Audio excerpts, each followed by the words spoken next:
If you are sitting on a great idea, it is time to turn it into a reality with guess who? Squarespace. They make it easier than ever to launch your passion project if you want to showcase your work or if you want to sell products of any kind. And they got beautiful templates that give you the ability to customize just about anything so you can make a website all by yourself. But if you get stuck, don't worry. They have 24/7 award-winning customer support that is there to help. Head to squarespace.com/grace for a free trial. And when you're ready to launch, use the offer code GRACE to save 10% off your first purchase of a website or domain. Not too deep. Hello and welcome to another episode of Not Too Deep. I am your fraggle of a host, Grace Ann Helbig. It's a very exciting episode of Not Too Deep. Today's guest is none other than Bob Saget. Yeah, you heard me. It happened, and now it's happening to you. This is some real big dad energy on this episode of Not Too Deep that I think you'll really enjoy because I for sure did. That man can't help but exude paternal nurturing. We talk all about his start in comedy, from a 17 or 18-year-old boy winning a comedy song contest on the radio to becoming the Danny Tanner that we all knew and shaped all of our collective childhoods, to now where he's at using social media, starting his own podcast where he's just cold calling anyone that wants to talk to him and having really fascinating conversations. This episode, in the midst of everything crazy in the world, provided a little bit of calming comfort for me and also was a little silly. We got it. I mean, it's Bob Saget. It's Bob Saget on Not Too Deep. I hope you guys enjoy this episode. I definitely did. Enjoy Bob Saget on Not Too Deep. Not too deep. Not too deep. With Grace Helbig. Bob, thank you for being here.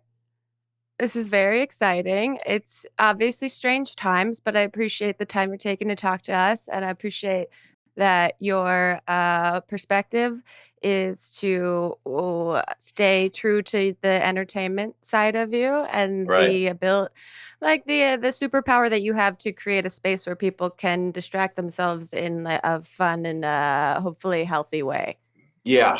You're doing. I appreciate what you're doing, Grace, because it's about there has to be an outlet for people to go somewhere to have a place of solace, whether it be their narrative television show and away from everything we've been feeling and watching and living. And yeah, I've gotten really into Scrabble Go on my phone. It's been an extremely helpful app, but my screen time on my phone is now up to like 8.5 hours a day. Is your battery dying more? Have you found it? Constantly.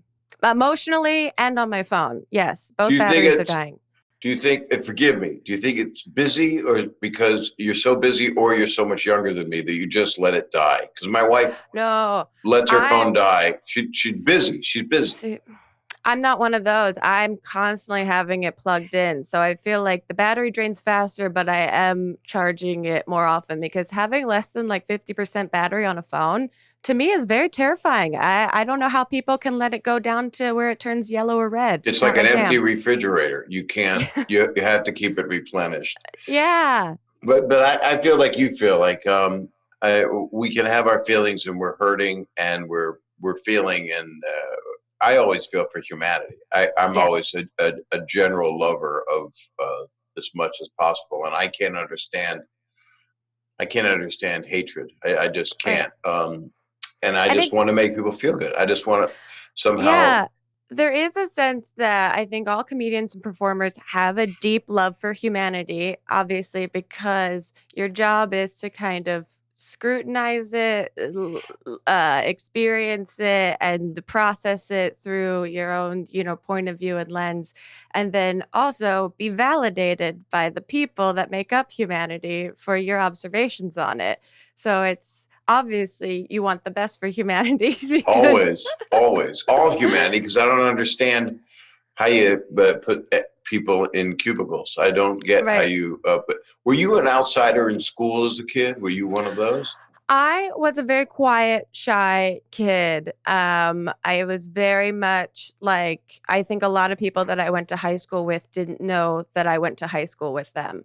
I was one of those. Were you very shy or were you more outspoken? I was both. I was really popular when I was 4 and 5. Okay. That's when you peaked. No, I peaked at about 11. I was hilarious. And then I lived in Norfolk, Virginia. So then I found out what the world was like. Yeah. And then I started to get persecuted for being a kid that they persecuted. And it was because of my religion. I mean, what am I? I'm a Sagittarius. No, I'm a Jewish guy. So they would make fun of that. And it was really painful. And that affected me. I'm very sensitive. So do you remember actively, or do you have a memory of the first time you thought comedy was powerful or comedy was something that was interesting to you more than other things? Yeah, I knew at about 4 that it would make people like me, so that I would do funny things, would help, probably most obnoxious things. And then, and a lot of comedians I've talked to, and I've known, because I'm so old, I've known some of them so old, but there are older people than me, thank God. But a lot of the comedians like Richard Pryor and Rodney Dangerfield, it was survival. It was literally their survival. So Rodney used to say, you do 6 minutes for the guard at the border in Germany, and then the Jewish guy can get out if he's funny, if you can make the guard laugh. So I tried to make people laugh, but then I got so insecure when I was 13, 14, and then I moved to California. So then I got all screwed up, and then I moved again between 11th and 12th grade. So my senior year was in Philly, and then I went to college in Philly. So I was always an outcast. And so humor, I became a stand-up at 17 years old. Didn't know I was going to be one.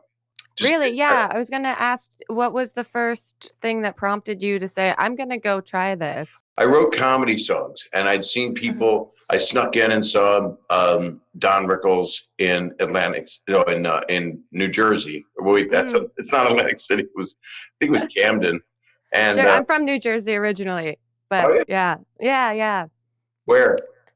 South Jersey. My dad and my stepmom live near Atlantic City. And then my mom and stepdad live across the bridge from Philadelphia. That's my life. That's my whole life. And I won a radio contest with WMMR at singing. At 17, I wrote a song about bondage. Okay. So you had seen some things in your lifetime. So the question, what happened to Bob? Why did he get like that? Why isn't he Danny Tanner? I wrote a song about bondage when I was 17. So there wasn't a big leap.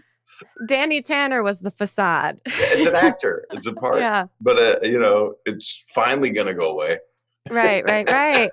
It's like Star Trek. So at 17, you write this song, you win a radio contest, you feel that first surge of like validation, the thing that like you all search for. And from there, did you start like actively seeking stand-up shows? I didn't do it on purpose. I went to film school at Temple University. I was originally a pre-med.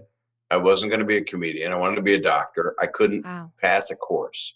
I couldn't do chemistry. I couldn't do bio. I couldn't do anything. And I even had a religion course, and I was like, I can't read all these books. I mean, I got to make movies.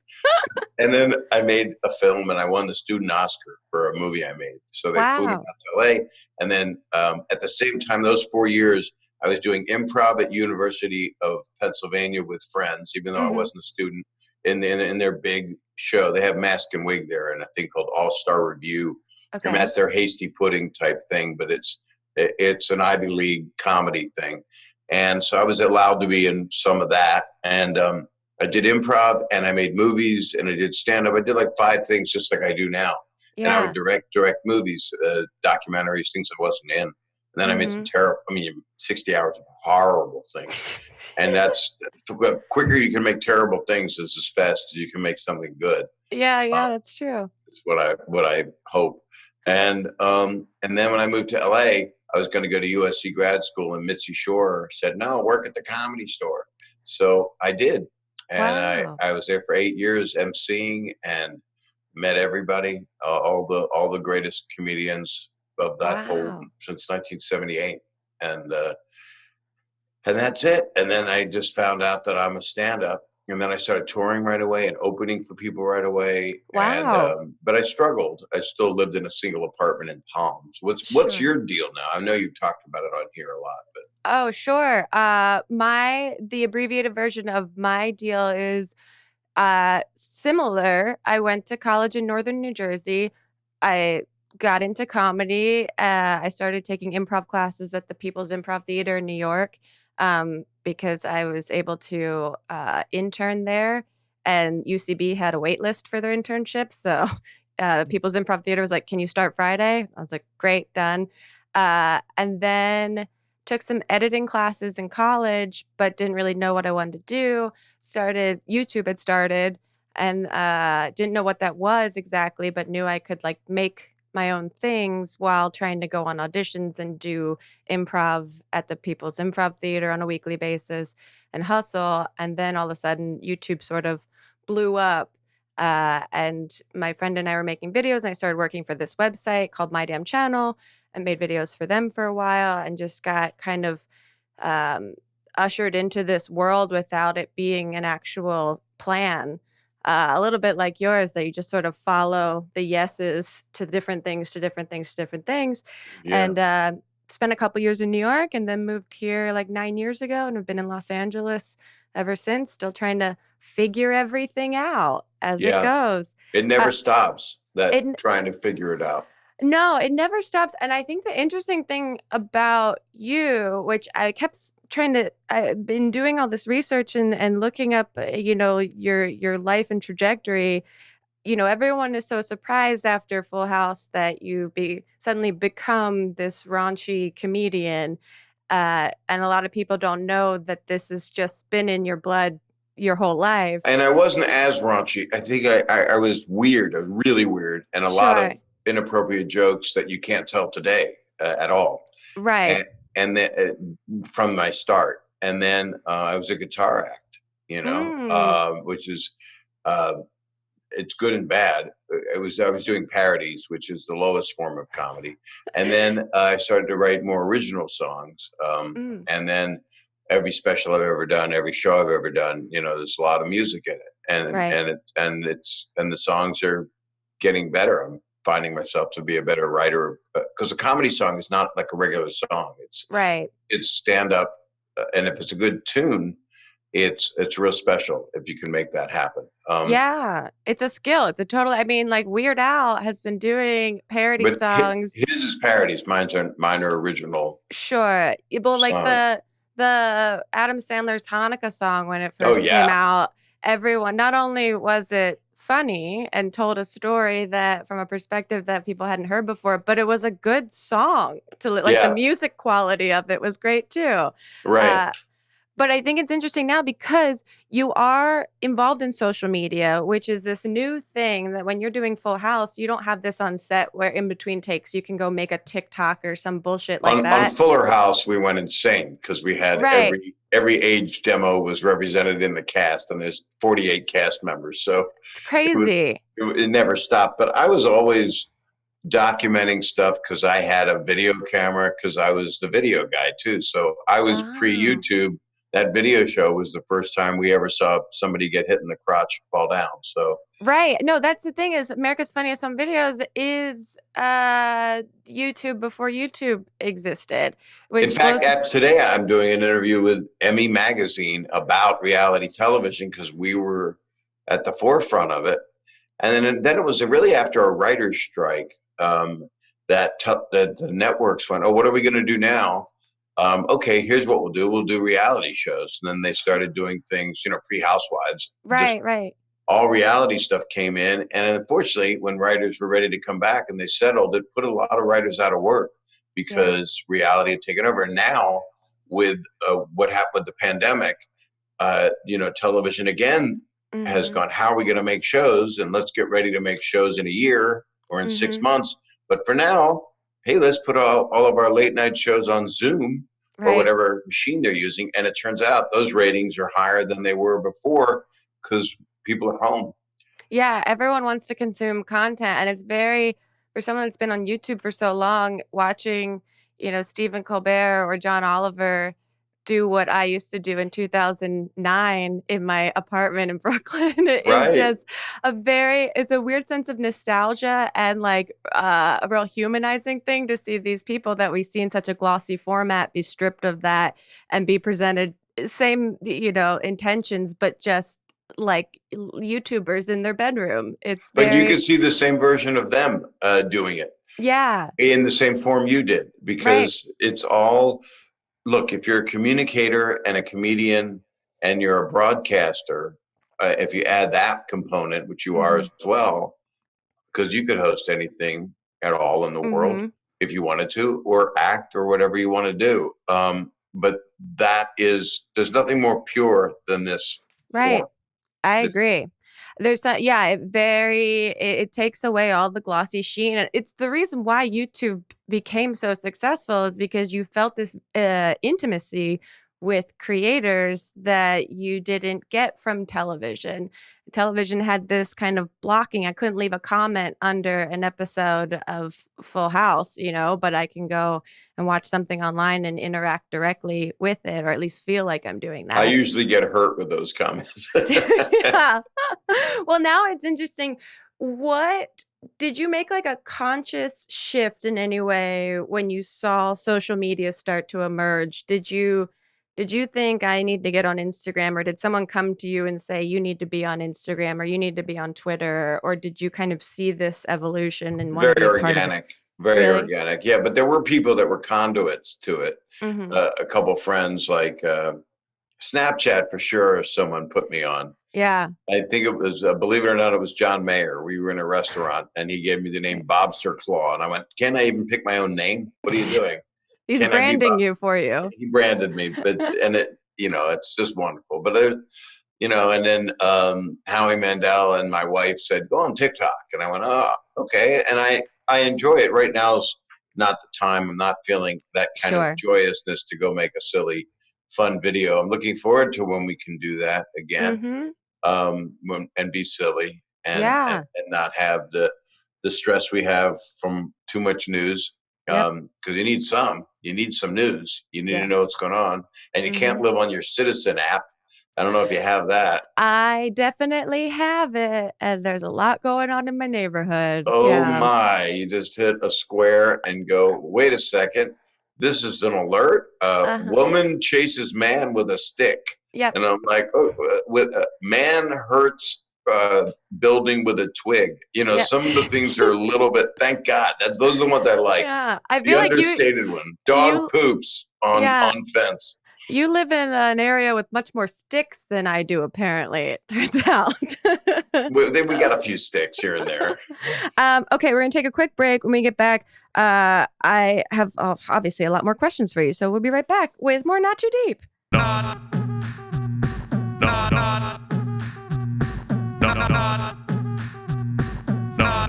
too deep with Grace Helbig.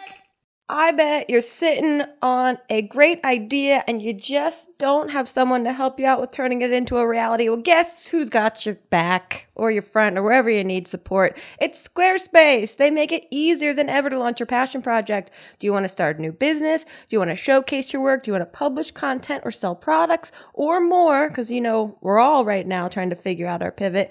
Squarespace is the tool for you. They have beautiful templates created by, get this, world-class designers and the ability to customize just about anything. So in a few clicks, you can easily make a beautiful website all by yourself. They have powerful e-commerce functionality that lets you sell anything online and analytics that help you grow your site in real time. And everything is optimized for mobile right out of the box. So you don't need to know what that means. It just means there's nothing to patch or upgrade ever. And you don't even really need to know what that means, because if you do need help, they have a 24/7 award-winning customer support. Squarespace empowers millions of people, from designers to lawyers, artists to gamers, even restaurants and gyms. when everyone needs help right now to turn great ideas into something real. So head to squarespace.com/grace for a free trial. And when you're ready to launch, use the offer code GRACE to save 10% off your first purchase of a website or domain. Again, that's squarespace.com/grace, offer code GRACE. Not too deep. Did you know that there's a company that's mastered the science of sparkle? Meet Lightbox lab-grown diamonds. They hacked a billion-year process to grow stunning lab-grown diamond stones in about 2 weeks, and they're some of the highest quality stones that exist. They're always near colorless, always VS clarity, always a very good cut, and always $800 per carat. They come in 3 colors too: white, blush pink, and soft blue. After they're grown in the lab, they're transformed into gorgeous lab-grown diamond jewelry. It's beauty meets brain. Go to lightboxjewelry.com/grace and use code GRACE for $25 off. That's lightboxjewelry.com/grace. Use code GRACE for $25 off. Okay, let's get into this. So you're also hosting Nashville Squares. Right. And I don't know if that's coming back because of the situation in the show business. But I'm fascinated. I love game shows, love reality TV, love scripted TV. What for you is the major headspace difference when you're hosting something like Funny Some Videos or a Nashville Squares versus a Fuller House? Well, obviously they're also, well, I did do a dirty version of the video show and we're waiting to find out where it's coming out. That's great. Yeah. And we shot 14 of those. And Nashville Squares was an offer and a call. And they said, no, there's no script. You just have to say a couple things and then just screw around. I went, okay. And so I enjoyed that because seeing me host and I write country music as well as all kinds of stuff. Right. Isn't My Dog Licked My Balls like a country song? Yeah, just for your listeners, yes, that is a song. She's not cursing at me or telling me what her dog did because that would be confounding. Yes. But yes, My Dog Licked My Balls is a country song that people just adore. And I have a whole lot of different ones that just came up. The newest songs that I have that mean the most right now, there's one that I closed my last special with, which is called We've Got to Be Kind to Each Other. And that dealt with all of the hatred that I was seeing in the world. So all my stand-up, and I had a brand new hour to go to do a special, and then the pandemic hit. So I had to cancel all the road. And when I come back, I've got a new hour, and then COVID will be, I'm going to sneeze. Watch this. Whoa. Bless you. In space, no one can hear you sneeze. Wow, but that's such a rare thing to catch on camera. Thank you for the opportunity. And you can put any sound you want on. I know. You can put the video show. That's great. But I have a song I'm very proud of that I can't wait to do. And it's called I'm Not in Love with My Wife's Father. Which is, again, a little bent, a little bit different. But it's good to clarify that for people who are wondering. Tell them. Yeah. There's a lot of assumptions made about you, I'm sure. And so you got to really put them to rest. Well, after the Aristocrats, people thought that, there are no limits to what families can do. Very fair. Very fair. But I want to get out there and do this, but we can't. And we're all going to have 10 minutes of COVID material. And we're also going to have a lot of social relevant material done, whether you do it or not. The feeling behind it will be there. Yeah. Well, it must be exciting and a little confusing or different to know that you had all of this prepared and then the world makes some dramatic shifts, and trying to reflect your, perspective of it in real time must be a little bit challenging to try and. It does make us want to, and I've been talking to, on my podcast, I've been talking to a lot of our comedian friends, and we're just, dying to get out on the road. Obviously, now is not the time, and it goes without saying. Right. And I'm not going anywhere until people don't have to sit 6 feet apart and wear a mask. I mean, that's not comedy. That's like a South Park bit, you know? Right. Well, how about you? Do you go out and tour? I do some live shows, usually with a couple friends of mine. I don't do stand up. It's a very scary world for me. But the closest I do is kind of like we do storytelling and sketches and audience participation things and stuff like that. And we were supposed to do some shows the last month that got moved to the fall-ish. Still waiting to hear. Kind of everyone's in that weird limbo right now. But I do want to talk about your podcast. So you have, Thank you. Yeah, you have a new podcast. I mean, pretty new, right? You've been doing it for a few months now? No, I think about a month. Oh, so a month. Okay, so very new. It might be, yeah, it might be a couple months. I don't know. It depends on when this is out in the ethos. I would say weeks. Yeah, I don't know. So still fairly new. And I do it a lot. How often is yours out? Well, this podcast is out once a week, and we've been doing this for about 6 years, this one. And then my best friend and I have a podcast that we do once a week that we've been doing for a year and a half that doesn't have any guests. It's just the two of us. I like that. I like that one also. Oh, thank you. But yours is Bob Saget's Here For You. And the conceit is basically you're talking with comedian friends and then other people that call in for advice.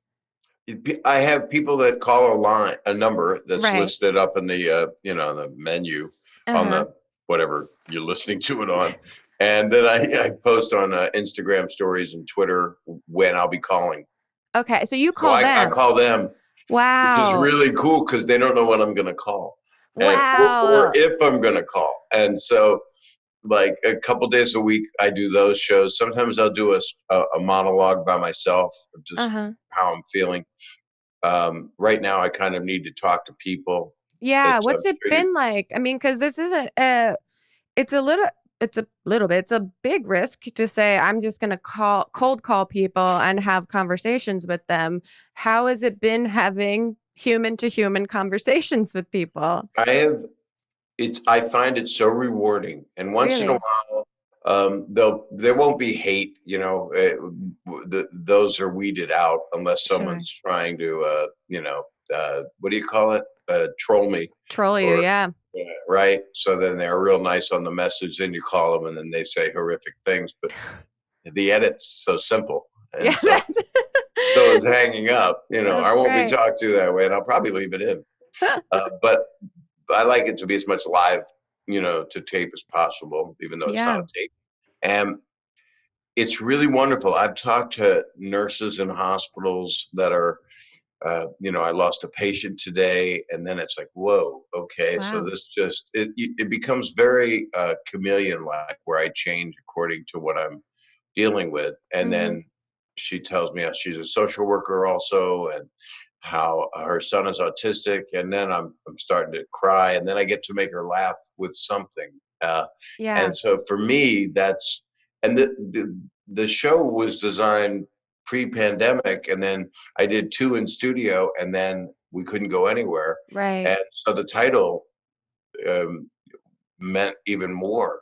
It was really about all the unrest and unhappiness and dissension that I was feeling from everywhere I was touring, and everywhere we looked on the news. Everywhere you looked, there's a hand to hold on to. But then that was the design of it. And then I started calling my friends. I had to, and they're long podcasts. Some of them are 90 minutes, like Bill Burr is pretty long, and Howie Mandel and I had a wonderful discussion because he's the king of social distancing. Yep. I've bumped that fist before. Yep. And he won't be doing that anymore. And I doubt it. And I had Tiffany Haddish on because I had a connection with her because I got to teach her in comedy camp at the Laugh Factory. Wow. She was 16. I mean, she was like living in her car at 18. She really came from nothing and wanted to be Richard Pryor. And he's kind of one of my idols of my life, and I knew him and loved him. But it must be cathartic because a lot of people, obviously, you're ingrained in this very paternal role in all of our lives, and a lot of like our teenage years that are the most like developmental parts of our lives. So you've always for all these strangers represented this father figure that now you're getting to actually be almost a father figure by calling up these people and emotionally checking in on them, that you're fulfilling the role that we all have kind of deemed you as in and pop I culture. accept it and I like it. And that's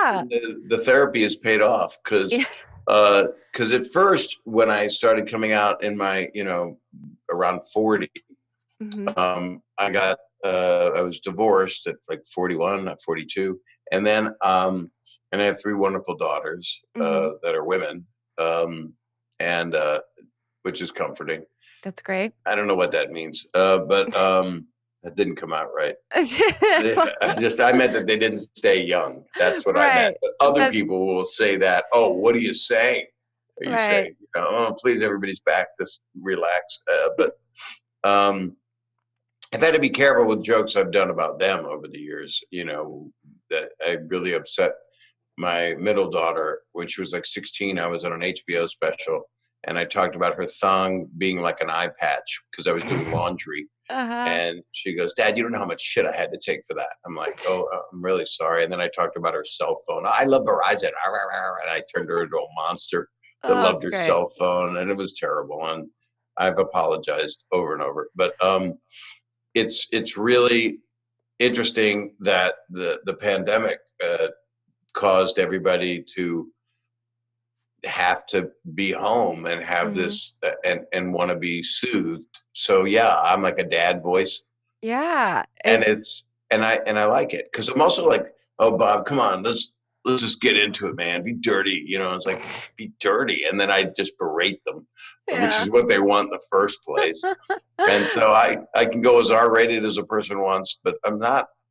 Whenever anybody ever writes X-rated or something, it's like, what are you talking about? Why don't you watch about 5 of the best comedians that don't work clean and just work as they talk? It's not work, it's how they talk, but in front of a lot of people. And I'm no dirtier than them. I don't talk usually. My stuff's bizarre. It's got squirrels in it. It's got animals. It's like John Oliver is always. When you're watching John Oliver, he always will go to an animal to get you out of the political mess that he brings up. It's an animal or it's Gritty, the mascot. It's one of the two. Do you now check in with your daughters when you feel like you have material or conversation that could affect them negatively? Well, actually, the one that I talked about, her thong, I was recording a solo podcast. And she called while I was recording the solo podcast, and I said, "You want to go on the podcast?" And she said, "Sure." And she's on like I don't know what episode it was, like 4th or 5th. And Lara is her name, Lara, and we talked for an hour and 15 minutes. Wow! And what I love about podcasts, and I'm like naturally born. It's an easy facility for me. But for what you were saying was people don't know me as just being who I am. Right. Which is so interesting about this time because so many people would never show the inside of their homes. Right. And so many people would never be human. Right. They have the facade of show business and you always have to be the big star. And that's true of some people that don't want to get involved. And I respect and look up to a lot of people that don't even go on social media. Right. I had John Hamm on recently, and he doesn't do social media because he doesn't believe in it. He just thinks it's a thing he doesn't want to get himself hooked into. He just wants to do the work. Yeah. And he's just a lovely, talented, wonderful guy. I think what I love about, and I've been doing podcasts as a guest for so long, right, that it was always a natural facility. When I used to go on Stern all the time, I would always, and that's pre-podcast, obviously. Yeah. It started before I went to Sirius. I was on his free radio, wow. And we would have really long conversations, and it was pre his divorce, and I had already gotten divorced. And I had 3 daughters. He had 3 daughters, and we would talk about, he would say he was in the basement, watch on the internet. I said, if you don't get off the internet in the basement, you're not going to stay married. And that's what you get out of this kind of discourse. Yeah, no, there's a nice, there must be a nice kind of freedom in the platform in which you're able to be unedited. You're able to speak freely. You're able to speak without expectation of a punchline all the time. Which I think, at least I know for myself, is why I enjoy it so much, is that the level of allowing yourself to be funny, also allowing yourself to be real, is a really wonderful balance that I enjoy a lot more than sitting down and trying to write out like a YouTube video or something like that. That's what's great about you.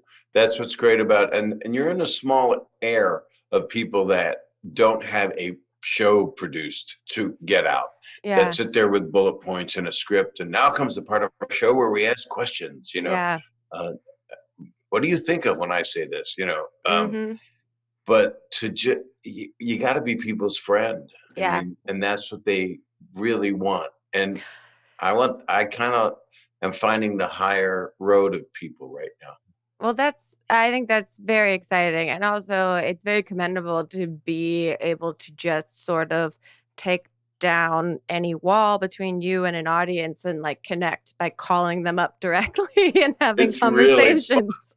It's really strange. And then some of the episodes that I love is they know I'm going to call. Or they don't believe it's going to happen, but everyone is surprised. And then they'll pass the phone around, and some people are 10 people in one apartment. Yeah. So I'm talking to all economic groups, people from all kinds of walks of life. And those are some of my favorite conversations. And I'll go for a half hour with the whole family. That's great. Put the 5-year-old on, Yeah. And then the 20-year-old guy will get on, and he'll want to talk raunchy, and then he'll go, I went in the other room. It's okay, Bob. Like, no, go back. I want to talk to your mom again. But so I am navigating through a parental. Yeah, you're doing a little bit of family counseling at the same time, it sounds like. I am. But the thing is, they're the gift. And they don't have anybody to talk to. One guy was in a hotel with his mom, and they didn't know where to go because they didn't have any money. Wow. And they were going to leave after talking to me. They were going to leave the hotel and go somewhere, and they didn't know where. Wow. And when I was done with that, I just went into the other room, which is like going across town right now. Yeah. Yep. And I just started crying. And my wife said, what happened? I said, I just had the most deep conversation that hurts me. Wow. And how many checks can we write? Because there's so much that needs help. So, but that's I love it. I love it. And it took me a long time. I actually had my therapist actually said to me, and it took me a long time to get to a good therapist. I had a bad one for a while, and then I had this amazing one. That's the thing too that I think a lot of people don't realize, is that you gotta find the right therapist. Some of them are not as good as others for you. No, they're really bad. Yeah. And there's a lot of I've had a lot of mental health issues in my family. I've lost 2 sisters, one mental health issue and one scleroderma, which is hardening the skin. And so I got my toe in many different areas of trying to help. But the mental health world, people are giving people the wrong meds. They don't even give them the right diagnosis. They tell them they've got one thing and it's not that. Right. You're schizophrenic, take these meds. And they're not. They're, anyway, I don't want to get too heavy on it, but Howie Mandel and I were talking about it because he wrote it in his book. He said, everyone has mental illness. Some not as strong as others, some not at all because they have it under control, but they have it. And it's how open the valve is on how much you can't handle. And so talking to a good shrink and my what I got out of my person, and some people don't believe in therapy, and some people, and I can understand that. I mean, they weren't raised that way. I wasn't raised that way to believe in it. Yeah. We had to go to family therapy for my sister once when she was really going through a hard time, and my parents couldn't open themselves. They were good people, but they couldn't. There was no acceptance that they had a part in any of the problems, and you can't be like that. Yeah. So if you're not part of but I don't know what the expression is, then you're part of the problem or Right, whatever. right. But my shrink said is, no, this is who you are. You do take care of everybody. Take care of your daughters. You take care of people you love. You want to do that. That's your role. Why do you think you do this? Why do you like to direct? Why do you like to produce stuff? Why do you like to, more importantly, take care of people that you love? Why are you a conduit for so many friends? Yeah. And then I went, I accept my role. And so, and it really came out in am I talking too much about myself? No, you're great. This is fascinating. Okay. Thanks. It's But still it also, narcissistic. No, I mean, sure, but so is anything that we do that isn't, completely and utterly selfless. That's an important thing to recognize, because there's also some obvious, like, you feel purpose or you feel whole because, you are providing for other people or caring for other people. I get so much from it. Yeah. And it's crazy that you're only a month or so into your podcast. I'm excited for you to expand and just see where you go with this. If you're already, generating so much joy and, just complex conversations with people a month in. And I'm doing it every Monday, Wednesday, Friday. Wow. So I usually have a special guest friend, and they're all different kinds of people that I just love. And some don't, like we were talking, don't want to deal with the issues at the moment, but can't avoid them. So it's in general terms, like Jim Gaffigan. He's a guy that's been doing this amazing thing with his family, and he's going bonkers not being able to go out. And then the fortunate people that have movies that can't go and finish their movie because they've got 4 more to make, and it's like, well, you lucky bastard. But it's all perspective. But taking responsibility, and if you're solid enough as a person, the gift you have is to help other people. Yeah, I think that's really, to keep it in the most simple form, a great way to think about it, because it's very easy to get overwhelmed and be suffocated by your own sense of helplessness, and also be distracted by your own sense of not being able to fix everything all at once. And it's impossible when you take the world in. When you watch the news, it's impossible. Absolutely. And I resent the format that we have allowed, and that the news networks have allowed, where I feel like it's not as much, and I'm not calling out anybody, because everybody's, it's all about ratings.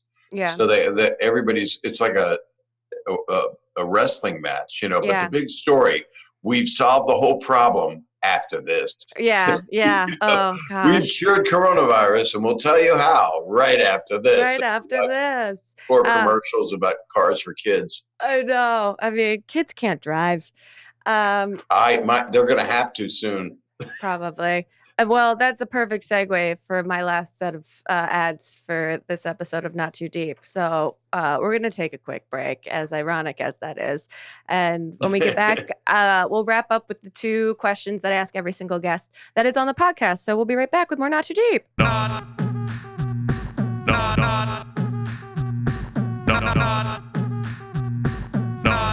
Too Deep with Grace Helbig.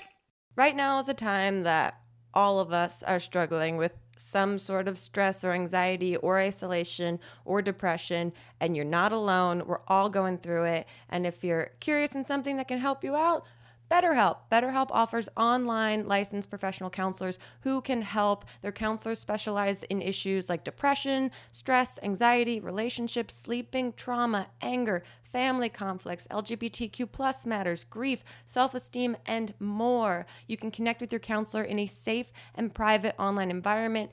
Anything you share is confidential. You fill out a questionnaire to help assess your needs, and you get matched with a counselor in less than 24 hours. And from there, you can easily schedule secure video or phone sessions with your therapist, plus exchange unlimited messages. I've had friends that use this app and love it. so much, especially because you have the ability to text with your counselor. Everything's super confidential and super convenient to you wherever you are, however you want to communicate. And if for any reason you're unhappy with your counselor, you can request a new one at any time for no additional charge. It's an affordable option, and you guys will get 10% off your first month of this already affordable option with the discount code GRACE. That's BetterHelp, BetterHelp.com/Grace. Discount code GRACE. Talk to a therapist online and get help. Not too deep. Okay, would you buy a t-shirt for $50 if you knew it only cost $7 to make? I bet you wouldn't, I wouldn't, and I'm a betting woman, and I bet you wouldn't. And with Everlane, you never have to overpay for quality clothes. They make premium essentials using the finest materials without traditional markups. They want you to know what you're paying for and why, so they tell you their real costs, and they're radically transparent about every step in their process, from the materials they use to the ethical factories that they work with. No matter your style or preference, they have clothes that look better, cost less, and last longer because Everlane sells directly to you. Their prices are 30 to 50% lower than traditional retailers. That's a great deal. They have essentials like a cotton crew t-shirt that's exactly what it should be. Versatile, simple, stylish, and made from quality materials. I'm a simple gal, and I like simple, nice clothes because I don't take the best care of my clothes. But with these, they're made so well that they last so much longer than any of the really cheap stuff that I usually go for. And right now you can check out our personalized collection at everlane.com/Grace. We've picked and chosen some really cool essentials that maybe you vibe with. I don't know. I'm using vibe. I'm so hip and trendy and young. Plus, you can get free shipping on your first order. So go to Everlane, everlane.com/Grace to go check out our personalized collection. Again, everlane.com/Grace. Free shipping on your first order. Well, I'm going to ask you some really hard-hitting questions. There's two that I ask every single guest that is on the podcast. Can I ask you one question? Then, of course. How did you come up with the title for this podcast? I've been told this by women before. Oh, yes. It's very... People have done that joke with you, right? Yes. Well, it's pure innuendo. I mean, there is a sense of innuendo. It wasn't created solely based on innuendo. When I first did a Friends podcast years ago, it was a very... And I'm raised in a very English, British sort of family, repressed, don't talk about feelings kind of household.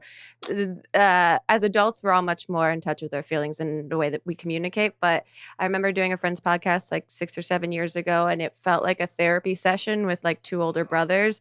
And It was very overwhelming, and it was a little too much for me at the time, but I understood the value in it. So I wanted to create the antithesis of that and do a podcast that was solely about nonsense. And that's how it started, with questions that didn't allow me to get to know the person that I was talking to in any way, shape, or form, just completely nonsensical questions. But as I grow, evolve, change, mature as a person, I find humans, like you were saying, infinitely fascinating in all of their weird complexities. And so it just started morphing more into, I don't care to hear only about the silly stuff. I am fascinated with what's under the surface. So the name isn't as apt now, but it's still... I like it. I mean, it tells you what it is. We're gonna talk about stuff, but we're not gonna go so deep that it's gonna damage you. I mean, because no, it's only where you're comfortable. Right. Okay. First question is this answer obviously will change on a regular basis. It's not one concrete answer for a lot of people, but who, alive or dead, would you most want to throw cold spaghetti at? Well, alive or dead, cold spaghetti. I guess I wouldn't want to throw. Is there sauce too? It's your choice, dealer's choice. Well, I don't want to hurt anybody, even if they are incredibly evil. Well, your intention is up to you. It can be a celebratory Oh, could it be a Teletubby, something that's not real? Yeah, absolutely. Because they really got on my nerves. So I would just throw it on a Teletubby because I just look at that as marketing. I didn't think that tried to entertain a child. I don't think any kid came away and said, I miss Teletubbies. Fair, yeah. I also feel like that Power Rangers. Power Rangers also. Oh, okay. So you have two sensitive spots in your. Well, my first choice would have been Hitler, but I think Teletubbies is a little less painful for people to have to hear the word, which I just said anyway. Oh no! But also, I feel like a Teletubby being showered with spaghetti is a probable through line that has happened on that show before. And they say that anything you think of, as weird as it might be, someone has been done. Which means a Teletubby showering to some people is hot. And I think that they need to see some professional help. Because two Teletubbies taking a shower is almost something that you could find on the internet. Somebody has done that. I guarantee you there is an animes out there. I'm sure. If you think about Googling it, it's able to be Googled. We're gonna move on to the next question, which is everyone gets asked this, to tell us your worst pants shitting story or a close call, but you can only use 3 words or 3 small phrases or a combination. So mine is college, jogging, front lawn. Got it. Mine is bed, flu, milk dud. The candy? It's candy size. Yeah, okay. A poodle. I see. In my mind, I have such a sweet tooth that I had some desperate hope that maybe there was a cure for the flu in milk duds that I hadn't heard about. What I'm describing is another thing you could probably find on the internet. I understand now. Bob, we've reached the end of the podcast. No. I know. I'm sorry. But I'm going to be so lonely. My wife's working all day. Come on. You have another interview after this. You got a busy schedule. I can put it off. Well, what should people know about what you're working on? You have your podcast. What else is going on for you that they might not know about? Well, soon I hope to have an announcement about directing a movie that'll happen as soon as we get through this crazy time. There's another couple of television projects that I'm also acting as a producer on, but it's too soon to tell it because we don't know where we are. But the main thing is, if they look at my website, they'll see the tour that will happen when it's safe to be out. And then I'll be doing a special next year that I'll be doing all this new material, which is really more humanistic than I've ever been in my work. That's very exciting. It'll be good. And in the meantime, this podcast is not an in the meantime for me because I'll always be doing it. I'm not doing it. Some people are doing it as a temporary thing because they can't act right now. They can't do this. So, we'll do a podcast about we're bitter, and we're sad. And mine is trying to boost up people. And I plan to do it anyway. It's just a hard drive for everything else I do. So I know that's what you do. You're doing this for years now. My God. Yeah. But I have no doubt that you'll get there. If you're this enthusiastic about it already, I can only see it continuing on and getting bigger and better. Well, thank you. The one last thing is normally when we do the podcast in person, we give our guest a gift of a personalized fortune cookie. But because we're doing this digitally, I think Melissa has a virtual fortune cookie that's personalized to you from us for making time to chat with us. That's so sweet. Oh, I got it. Here it is. Okay, great. I'm just downloading it. Here it is. I'm so excited. Thank you. Of course. The least we can do. It's real, everybody. It's real. Look at it. Here it is. A wise man once said on his podcast, love right now just means spraying somebody with hand sanitizer. That's how you love them. Unfortunately, we just met, so we don't know if we're ready for that step. Maybe on the next podcast. Yeah. What a fortune. It's a lot to take in. Yeah, take your time, process that for the rest of the day. As 2020's vernacular says, that's a lot to unpack. Yeah, exactly. Didn't hear that in 2019. Where'd that come from? This is, I'll be reading this all day. Oh, good. Where can people follow you because you are so involved in social media if they don't already know? I'm just, it's my Bob Saget. What a mystery. It's SAGET. So that's where I'm at on Instagram, Twitter, Facebook, TikTok, your grandmother's house. Great. Stay away from your grandmother's house, by the way. This ain't the time, right? No. You don't know. And my website is myname.com. It's not my name. It's not MY name. Yournamehere.com, but it's my name. Yeah, so it's all under me because that's the nice thing about being a known person. The only nice thing is sometimes tables in restaurants, depending on who answers the phone. Sure. And then the other thing is you get to have your websites. You get to have all of your own socials. No one can steal your name. That's good. You want to go where it's like Cheers. You want to go where nobody steals your name. Yeah, exactly. Couldn't have said it better. Well, thank you for spending time with us, and thank you for just a wealth of information, and I'm very excited for the conversations that you're having, and I'm glad that we got to chat today. Everyone go check out. You're so sweet. You're so sweet. You're so kind. Trying the best that I can do right now. You're wonderful. Thank you, and we'll see you guys next time on another episode of Not Too Deep. Goodbye. Too deep, too deep, too deep, not too deep with Grace Helbig. Not Too Deep is a production of Grace Helbig Incorporated, producer Melissa D. Montz, edited by Shireen Lani Yunus, post-production sound by Chris Henry, and an extra special thanks to Flula for the theme music.